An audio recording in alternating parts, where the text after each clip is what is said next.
नमस्कार, आदाब, जय भीम, सत श्री अकाल। मैं हूँ माजिद सिद्दीकी और आप देख रहे हैं फोकस हिंदुस्तान न्यूज़ चैनल। आज की ख़ास खबरें सब्सक्राइब करें, लाइक करें, शेयर करें। फिर आऊँगा एक ताज़ा खबर को लेकर माजिद सिद्दीकी।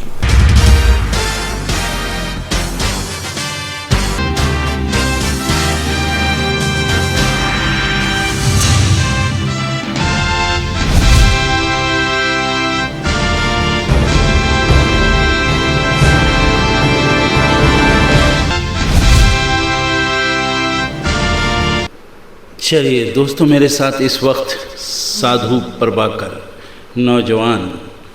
पिछले 20 सालों से मैं इन्हें रास्तों पर भटकता हुआ, मेहनत करता हुआ और समाज सेवा में हर एक के काम आने वाला ये व्यक्ति इस वक्त फोकस हिंदुस्तान चैनल के रूबरू आपको अपनी वो तैयारी बता रहा है जिसमें उन्होंने अपनी एक पार्टी बनाई है जिसका नाम है मिशन इंडिपेंडेंट जस्टिस पार्टी।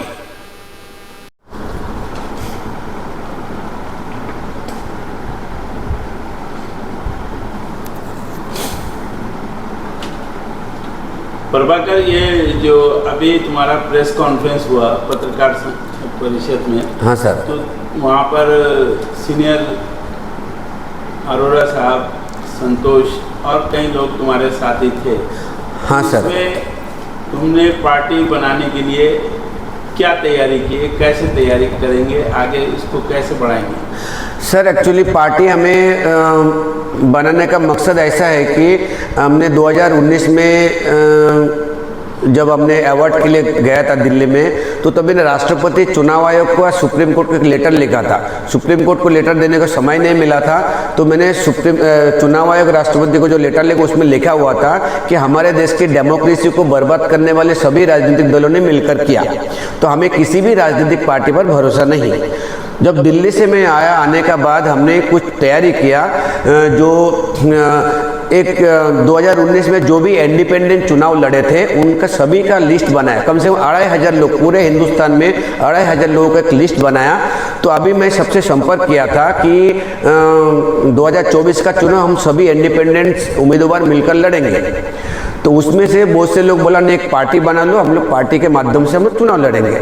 तो सर उसके बाद हमने पॉलिटिकल पार्टी रजिस्ट्रेशन करने के लिए दिल्ली में अप्लाई कर दिया। पार्टी तो आप बना लेंगे, उसके लिए पैसा लगता है, तो पैसा कैसे आप इकट्ठा करें? सर मैं एक प्राइवेट नौकरी करता हूँ सर, और एक समाज सेवा भी करता हूँ साथ में। मैं कभी छुट्टी नहीं किया, आज तक छुट्टी नहीं किया। हम आप रिकॉर्ड जानकारी ले सकते हैं। तो उसके साथ साथ मैं हर जनता को बताना चाहता हूँ, हर दिन अगर कोई भी व्यक्ति 2 घंटा नौकरी के बाद भी 2 घंटा समाज के लिए सोचेंगे, देश के लिए सोचेंगे, तो हमारे देश को कोई भी पॉलिटिकल पार्टी बर्बाद कर ही नहीं सकते, हिम्मत ही नहीं होगी सर। आज की डेट में तो पॉलिटिकल पार्टी का, चाहे किसी भी पार्टी में हो, उन्होंने एक पैसा लगाकर एक बिजनेस खड़ा कर दिया। सर मुझे पता है सर, तुम्हारे साथ भी कोई ऑफर आएगा तो तुम क्या करोगे? सर मैंने अपने पार्टी के लिए कंडीशन बनाया। वो कंडीशन के हिसाब से कोई भी कैंडिडेट गलत एक्टिविटी, मैंने झोल झापड़ा बोलते हैं लैंग्वेज, वो भ्रष्टाचार कर ही नहीं सकता है। क्योंकि हमने बॉन्ड पेपर में लिखित लेंगे, जो भी हमारे पार्टी में चुनाव लड़ेंगे सबसे बॉन्ड पेपर में एक लिखित लेटर लिखित लिया जाएगा, और उसका कॉपी हमने सुप्रीम कोर्ट, चुनाव आयोग, राष्ट्रपति सबको दिया जाएगा। अच्छा, ये अगर हमने बॉन्ड पेपर पर देने के बाद क्या लोग तुम्हारे साथ जुड़ेंगे? सर कठिन है पर असंभव नहीं, क्योंकि हमारे देश में हमें पता है सर, ये एनडीए इंडिया गठबंधन एक बीमार है, वो बीमारियों का अड्डा है वो, और देश को, पूरे देश का सिस्टम बर्बाद बीमार करने वाला ये एनडीए इंडिया गठबंधन ही है। इसके विकल्प के लिए हम जनता के सामने, हमें 2024 में 543 लोकसभा सीट से चुनाव लड़ने की हमने विचार किया। तो मेरे पास देश के सभी इंडिपेंडेंट उम्मीदवारों का लिस्ट है, सभी से संपर्क कर रहा हूँ। उसके अदर कोई भी अगर ईमानदार व्यक्ति है हमारे पार्टी से चुनाव लड़ने की इच्छा जाता है तो 101% जीत होगी, क्योंकि हमारे पार्टी का कंडीशन इतना कठिन है पर बहुत ही अच्छा है। आपके साथ अभी जो अरोड़ा साहब ने कहा, उनके भी साथ में पंजाब नेशनल बैंक का बहुत बड़ा प्रॉब्लम्स हुआ, तो ऐसे सीनियर सिटीजन तुम्हारे साथ अगर जुड़ जाए तो क्या तुमको उम्मीद है कि तुम पार्टी के उम्मीदवार चुन सकते हैं? सर, हम सिर्फ ओनली एक सीनियर सिटीजन नहीं, हम ऐसा चाहते हैं जितने भी हमारे देश में रिटायर्ड लोग हैं, 60 की उम्र के जो भी व्यक्ति है वो देश के काम में हमारे साथ दें। सभी लोग साथ दे तो हम देश को एक एनडीए इंडिया गठबंधन है, चोर चोर मौसेरा भाई है इन लोग, दोनों बारी बारी जनता को बेवकूफ़ बना रहे। 10 साल तुम बेवकूफ़ बनाए, 10 साल हम बेवकूफ़ बनाए। कांग्रेस ने मुसलमानों का कंधे पे बंदूक रख के 70 साल बर्बाद कर दिया। अभी बीजेपी ने हिंदुओं के कंधे पे बंदूक रख के हिंदुओं को बर्बाद कर रहा है। इसका मतलब हमारे देश सुरक्षित नहीं है। सुरक्षित तभी होगा जो एनडीए इंडिया गठबंधन के विकल्प के लिए कोई आए। तो विकल्प के लिए हम खड़े हुए सर, हमारे party mission independent justice party.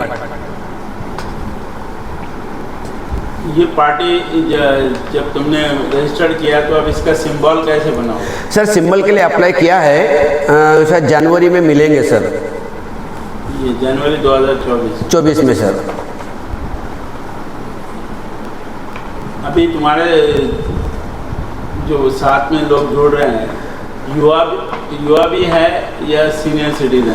Sir, अभी पार्टी रजिस्ट्रेशन करने के लिए हम लोग, मेरा नाम प्रभाकर साधु, फाउंडर एंड प्रेसिडेंट, अशोक कदम जो हमारे सेक्रेटरी हैं, अर्जुन वोइटे जो हमारे खजिंदर ट्रेजरर हैं, बाकी के बहुत से लोग हैं जो हमें विश्वास रखते।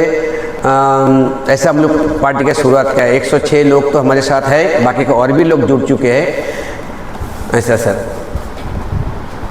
अभी आने वाला नया साल 2024 का, जैसे आपने बताया 106 लोगों का ग्रुप तुमने तैयार किया। हाँ। तो अब तुमको पूरा उम्मीद है कि तुम्हारे साथ बहुत से लोग और भी जुड़े? सर, आपके मीडिया और देश में जितने भी सोशल मीडिया है उन पर जनता का भरोसा है कि जनता का भरोसा आप सोशल मीडिया पर ही टिके हुए हैं। तो आपके मीडिया के माध्यम से हम पूरे हिंदुस्तान के सोशल मीडिया को रिक्वेस्ट करता हूं कि हमारे पार्टी को सपोर्ट करें और देश के सभी जनता तक हमारे मैसेज तक पहुंचाए सर। सर, आपके फोकस हिंदुस्तान न्यूज़ चैनल के माध्यम से हम ये बताना चाहते हैं, सार्वजनिक करना चाहते हैं कि 2019 में देश के सभी 543 लोकसभा सीट से जो इंडिपेंडेंट चुनाव लड़े थे मेरी तरह, सभी का डाटा मेरे पास है। सभी से संपर्क किया हुआ है, वार्ता चालू है कि 2024 का चुनाव हम सभी इंडिपेंडेंट उम्मीदवार हमारे पार्टी के माध्यम से चुनाव लड़ेंगे और बिना पैसा खर्च किए बगैर ही हम लोग चुनाव जीतकर दिखाएंगे और एनडीए इंडिया गठबंधन हटाएंगे, देश को बचाएंगे, भ्रष्टाचार मुक्त भारत बनाएंगे। मैंने 99 में आज़ाद मैदान में आमरण अनशन किया था सर। कि करप्शन के खिलाफ मैं भ्रष्टाचार के विरुद्ध काम करता हूँ। तो 99 में आज़ाद मैदान में आमरण अनशन किया था मैंने।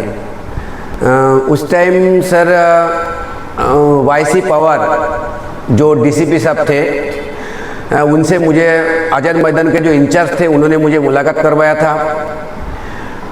उसके बाद उन्होंने आईबी इंटेलिजेंस ब्यूरो के ऑफिसर लोग भी मुझसे मिलने के लिए आए थे। मुझे मेरे बारे में जानकारी चाहता था, उनको भी जानकारी दिया। उन्होंने बाद में वादा किया कि ठीक है, आप बहुत अच्छा है, आपका जो हिम्मत है बहुत मजबूत है, फिर तुम्हारे एजुकेशन थोड़ा कमी के वजह से हम आपको ऑफिसर में नहीं दिला सकते हैं, लेकिन आप आपके मेहनत पे कामयाब रह जाओ। उसके बाद आज़ाद मैदान के जो इंचार्ज है वो सर ने मुझे बताया कि जो दिन हमारे नौजवान का 9 दिन हुआ, उसी दिन इंचार्ज साहब ने बताया कि तुम नहा धो के फ्रेश हो लेना, क्योंकि मैंने 9 दिन से कुछ खाया पिया नहीं था, तो मेरा हालत बहुत ही ख़राब हो गई थी। तो सर ने बोला तुम नहा धो के फ्रेश हो जाना, तुमसे कोई मिलने आने वाला है। तो मतलब ठीक है। तो सामने सार्वजनिक शौचालय से मैं नहा धो के फ्रेश हो गया। उसके बाद दोपहर को 3 बजे का टाइम मंत्रालय से गाड़ी आया, खुला जीप था। एक ब्लैक कोट पहन के, सूट पहन के एक व्यक्ति आए, आके मेरा नाम पूछे, आपका नाम क्या है? मतलब सर मेरा नाम प्रभाकर साधु। तो बोला ठीक है आप चलो। तो मुझे उन्होंने गाड़ी में बिठाकर मंत्रालय में लेके गए 6th फ्लोर पे। 6th फ्लोर में उस टाइम CID गृह महासचिव नैगी साहब या त्यागी साहब मुझे याद नहीं, तो उनसे मुझे मुलाकात करवाया। मुलाकात करवाने के बाद उन्होंने बताया, मैं बोला सर मुझे ये शहर में जो डांस बार चलते उसके लिए हमारे युवा पीढ़ी सब बर्बाद हो रही है, उसके खिलाफ, फिर गुटखा बंदी, वो सब के खिलाफ मैंने बहुत आंदोलन किया था। तो फिर सर ने CID गृह महासचिव सर ने हमें बताया, बोले ठीक है आपका इन्फॉर्मेशन आप देते रहना, और हमने आपने जो पसंद किया उसके बारे में आपका ये लेटर हम जो देंगे, ये किसी भी पुलिस स्टेशन में आप दिखाएंगे तो आपका काम बहुत आसानी से होगा। अच्छा, करप्शन के अंदर कितने लोगों को तुमने गिरफ्तार करवाया?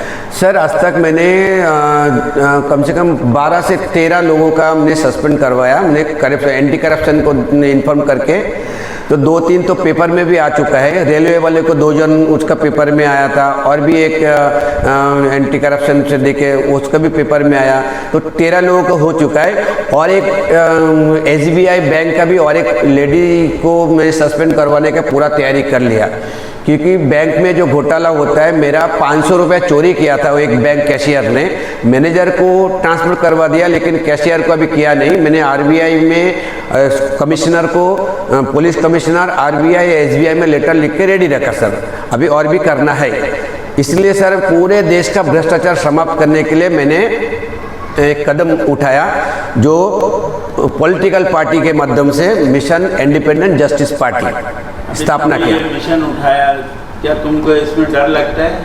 सर डर होता तो हमने इतना 13 ऑफिसर को सस्पेंड करवाया, डर तो मुझे है ही नहीं। डर होता तो मैंने अमिताभ बच्चन का जो फिल्म देखते थे ना, CID बनते थे, वो सब देख देख के मैंने अमिताभ बच्चन के लिए मैं घर छोड़ा। लेकिन अमिताभ बच्चन ने मुझे दुख दे दिया कि मुझे लॉकअप में डाल दिया था। कभी ना कभी मैं बताऊंगा। सर आज जो आपने प्रेस कॉन्फ्रेंस लिए हैं, आज बीजेपी और कांग्रेस 75 सालों से लोग यही जानते हैं, आपकी नई पार्टी जब बनेगी तो करप्शन तो बहुत ज़्यादा है, और सवाल ये है कि पैसे के बिना कुछ नहीं होता। लेकिन आप कहते हैं कि पैसे के बिना भी कुछ होता है, तो कैसे होता है ये बताइए। आप ये देखिए कि आज पहले तो शुरुआत करें जब स्टार्टिंग से जी, जो हमने मिशन अपना उद्देश्य रखा है, धर्मनिरपेक्ष पार्टी सभी धर्मों को साथ में, 4 धर्म हैं, चारों अपने साथ में जुड़े, जिसको सर्कुलरिज्म बोलते हैं, जो चुनाव आयोग का गाइडलाइन है। इसके बाद जो आगे नेक्स्ट हमें जो अपना करना है देश के लिए, आज हमारी जो लाइफ है, अभी जो हम अभी आप लोगों को दे रहे हैं, मेरी इस समय जो लाइफ को जो बोलते हैं ना कि भी ये थ्रेड होगा, वो इस समय मैं RTI में सबसे ज़्यादा जो इसमें वर्किंग किया हूँ। मेरे सबसे ज़्यादा RTI इंफॉर्मेशन गवर्नमेंट के पास है, मगर मुझे अफसोस है कि अभी भारत सरकार ने अपने RTI पोर्टल सारे बंद कर दिए, लोगों को देते ही नहीं है कोई इन्फॉर्मेशन, और बड़े से बड़े स्कैम हुए हैं, वो सब अभी दबाने के चक्कर में। और कुछ जो है पूंजीपतियों ने सरकार को अपने कंट्रोल में रख लिया है, जो इनके जो है बट ये उनके अंडर कठपुतली की तरह नाच रहे हैं। रहा सवाल, मेरी लोगों से अपील है कि आप पहले देश को, संविधान को बचाएं। संविधान बचेगा तब देश बचेगा, अदरवाइज कुछ नहीं बचेगा। और इन दोनों को जो से इनके चुगल से बाहर निकल जाइए। ये जो है लोगों को गुमराह कर रहे हैं, बड़े बड़े वादे करते हैं, वादे जो पूरे होने के बाद जैसे नहीं है। आज इनके पास वो कोई बजट नहीं है, कोई कुछ नहीं है। इसके लिए लिमिटेड जो बजट है, जो अपने रेवेन्यू के सोर्सेस हैं इंपोर्ट से या फिर हमारा डायरेक्ट टैक्सेशन से, वो हमारा रेवेन्यू है। बाकी और गवर्नमेंट ऑफ इंडिया का कोई रेवेन्यू नहीं। तो इसके बजट के बेसिस के ऊपर अपना ये सारा जो भी है एलोकेट किया जाएगा। मगर सवाल इस चीज़ का है, आज जो लोगों का अपना हक है, रोटी कपड़ा और मकान, वो कहाँ हम लोगों को मिल पा रहा है? जो आज हर एक की जो फ्लैट लेने के लिए, मकान बनाने के लिए इतना कैपिटल लगता है कि वो उसकी लिमिट से ही बाहर है, इनकम सोर्सेज नहीं है उनके। तो इसके लिए वो सेकंड, उसके बाद अपना है ये स्वास्थ्य, एजुकेशन, शिक्षा और पर्यावरण। ये आप पर्यावरण जो अगर एक एक चीज़ पे अगर आप अपने बच्चों को नहीं देंगे, बताएंगे, तब आपके लिए खतरा पैदा होगा। इसके बाद अभी आएगा सोशल जस्टिस। सोशल जस्टिस में जो हमारे कोर्ट, जो अदालतें हैं, ये आज नपुंसक हो चुकी हैं। इसमें कोई कामकाज नहीं हो रहा, डेट पे तारीख मिलता। इसके आगे महंगाई का इन्फ्लेशन, हमारी ये दोनों सरकारों की नाकामी की वजह से, निकम्मेपन से ये महंगाई हुई है। महंगाई का हमारे यहाँ बढ़ने का कोई मतलब ही नहीं। फार्मर को जिस चीज़ को आप देते हैं पैसा, उनको जो हक है, हमारे पास 60% से ऊपर जो सा एग्रीकल्चर सोर्सेज है। आज मैं देख रहा था कि एग्रीकल्चर में हमारा उससे भी बढ़ के एक्सपोर्ट हो रहा है, मगर वो हमारा रेवेन्यू है, उसके ऊपर ज़्यादा फोकस किया जाए ताकि हमारे ये इनकम सोर्सेज बढ़े। रहा सवाल टेक्नोलॉजी के ऊपर, हम पैसा वेस्ट करते हैं, मगर हमें ज़रूरत है टेक्नोलॉजी की, उसके लिए हम अवॉइड नहीं कर रहे। टेक्नोलॉजी के बिना चल नहीं सकते, क्योंकि आज पूरा जो सिस्टम है हमारा जो कंप्यूटराइज हो चुका है, उसके ऊपर अपना ज़्यादा फोकस चल रहा है। इसके बाद जो लोग इस समय हमारे युवा पीढ़ी को ख़राब करने में लगे हैं, वो ड्रग एडिक्ट की वजह से। जहाँ बच्चों को नशाखोरी, आप कोई नहीं बता, इनको इनकम लेने के लिए शराबबंदी और ये जो जितने हैं, ये जो सा है, शराब ज़रूर है जो आप जिस हर फैमिली के लिए, अपना स्वास्थ्य के लिए वो खराब जानते हुए भी आप ज़बरदस्ती पी रहे हैं, क्योंकि उनको मेंटल वो टेंशन में है, उनको मानसिक संतुलन बिगड़ा हुआ है। चाहे उनको भीख मांग के लेना पड़े, कोई कहीं से भी है, कहीं से भी वो कुछ भी है, वो ये कारोबार करते हैं। रहा सवाल सबसे बड़ी इनकम जो नेबरिंग स्टेट वाले हैं, हमारे यहाँ बिना ऐसे मतलब फोकट में वो हमारे यहाँ पे ड्रग एडिक्ट लोगों को करा दें। तो इससे बचाने के लिए आपको सहयोग करना पड़ेगा, तभी हम बचेंगे। अदरवाइज ये देश में अराजकता का माहौल बनेगा और आप ये दोनों सरकारें गृह युद्ध की तरफ धकेल देंगी। तो उसके लिए या तो ये है कि सख्त कानून बोलते हैं, सख्त कानून कोई भी नहीं हमारे यहाँ। इसके अलावा और कुछ है? रहा सवाल दूसरा, एक मेरी अपील है कि अपना इलेक्ट्रो बॉन्ड के ऊपर जो सरकार जो इन्होंने रखा है, उसको बैन किया जाए, इलेक्ट्रो बंद कर दिया जाए, क्योंकि ये जो है भ्रष्टाचार की जन्मजात जो है जड़ है, जिसको ख़त्म करना बहुत ज़रूरी है। अदरवाइज भ्रष्टाचार हमारे यहाँ से ख़त्म नहीं होगा। अच्छा साहब, ये आपने अभी करोड़ों केसेस जो आपके कोर्ट में चल रहे हैं हमारे कानून के रखवाले, हाँ, आज वो मुजरिम जितने भी एक आम आदमी होता है और जाहिल होता है, अनपढ़ होता है, वो उसको इंग्लिश में सवाल किया जाता है। कोर्ट में जो वकील खड़ा होता है वो आज भी इंग्लिश की भाषा में बात करता है, तो मुजरिम तो कुछ समझता नहीं है और उसको सज़ा होते चले जाती, जबकि वो मुजरिम है नहीं। तो ऐसे वक्त में आप ये 75 सालों में वो ज़बान इंग्लिश कब तक चलेगी कोर्ट के अंदर? ये लैंग्वेज जो लोकल जो चल रहा है ना, हाँ, लैंग्वेज सिर्फ दो ही चलेंगे, हिंदी और इंग्लिश। राम मंदिर पहुंची रामलला की श्यामवर्णी प्रतिमा, आज होगा भगवान का जलाधिवास और गंगाधिवास। दिल्ली शराब नीति केस में चौथी बार भी ईडी के सामने पेश नहीं होंगे केजरीवाल, गोवा दौरे पर हो सकते हैं रवाना। सीट बंटवारे पर फंसा सपा कांग्रेस में पेंच, खुर्शीद बोले अब राहुल ही करेंगे अखिलेश से बात। हिंदुत्व को लेकर फिर छिड़ा विवाद, 22 जनवरी को तृणमूल रैली स्थगित कराने के लिए हाईकोर्ट पहुंची बीजेपी, आज हो सकती है सुनवाई। लोकसभा चुनाव को लेकर फूली बीजेपी की सांसें। बीजेपी के मिशन वाई को साधने कल पटना पहुंचेंगे मोहन यादव। बी.आर. अम्बेडकर की 206 फीट ऊंची प्रतिमा का उद्घाटन करेंगे आंध्र प्रदेश के सीएम जगन मोहन रेड्डी। लोगों से की खास अपील। राजस्थान में भजनलाल कैबिनेट की पहली बैठक आज। मीसाबंदियों की पेंशन होगी बहाल। छत्तीसगढ़ में प्रदेश सरकार की पहली कैबिनेट बैठक आज। विधानसभा सत्र की तैयारियों को लेकर होगी चर्चा। चंडीगढ़ के मेयर चुनाव से इंडी गठबंधन करेगा चुनावी पारी आगाज। आज होगा मेयर का चुनाव। उत्तर भारत में अगले 5 दिनों तक शीतलहर और कोहरे का डबल अटैक। पहाड़ी राज्यों में होगी बर्फबारी। विकास की यात्रा में दुनिया को सहयोग दे रहा भारत। यूएन कार्यक्रम में रुचिरा कंबोज ने की देश की प्रगति पर चर्चा। अमेरिका ने एक बार फिर हाउती विद्रोहियों के ठिकानों को बनाया निशाना। दागी मिसाइलें, कहा जारी रहेगी सैन्य कार्रवाई। एनएम के मंच का भारत के विरुद्ध इस्तेमाल कर रहा पाकिस्तान। देश के आंतरिक मामले में हस्तक्षेप अस्वीकार्य। थाईलैंड की पटाखा फैक्ट्री में भीषण विस्फोट। धमाके में लगभग 23 लोगों के मारे जाने की खबर। यूक्रेन ने जाल में फंसा रूस के सबसे शक्तिशाली रडार विमान को मार गिराया। हैरत में पड़ी रूसी सेना। देश के 65% माल का 4 राज्यों से होता है एक्सपोर्ट। निर्यात वाले राज्यों की प्रति व्यक्ति आय भी है अधिक। Malabar gold and diamonds Dwarka store का पुनः लॉन्च। अब पहले से बेहतर और बड़ा स्टोर। गूगल पे से विदेश में भी कर सकेंगे यूपीआई पेमेंट। कंपनी ने एनपीसीआई के साथ किया समझौता। एसबीआई को पीछे छोड़ एलआईसी बनी देश की सबसे मूल्यवान पीएसयू। कंपनी का एम कैप 5.8 लाख करोड़ रुपए पहुंचा।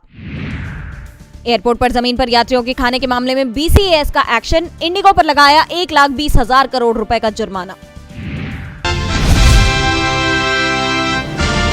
हमारे देश में कई लोग मोटापे के शिकार हैं और इसी मोटापे के कारण हमारे शरीर में कई तरीके की परेशानियां होने लगती हैं। जब परेशानियां बढ़ने लगती हैं तो लोग मोटापा कम करने के लिए उपाय खोजने लगते हैं। तो आइए हम आपको ऐसे प्रोडक्ट के बारे में बताते हैं जिससे आप अपना वेट लॉस कर सकते हैं और इससे आपको कोई साइड इफेक्ट भी नहीं होगा। पहला है वेस्टीज वैस्लिम कैप्सूल, दूसरा है वेस्टीज वैस्लिम शेक, तीसरा है वेस्टीज प्रोटीन पाउडर और चौथा है वेस्टीज वैस्लिम टी और पांचवा वेस्टीज फ्लेक्स ऑयल। इन प्रोडक्ट से आप अपना मोटापा आसानी से कम कर सकते हैं और अधिक जानकारी के लिए संपर्क करें एमए माजिद सिद्दीकी से। फ़ोन नंबर है 9821715384 9321715384।